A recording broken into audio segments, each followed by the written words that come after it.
এখন আমাদের কি করণীয় দেবী?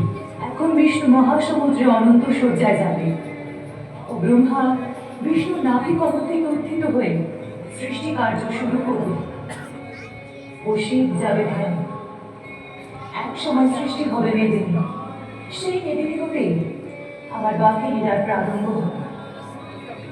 এভাবে ব্রহ্মা বিষ্ণু শিব নিজ নিজ কার্যে অগ্রসর হয়।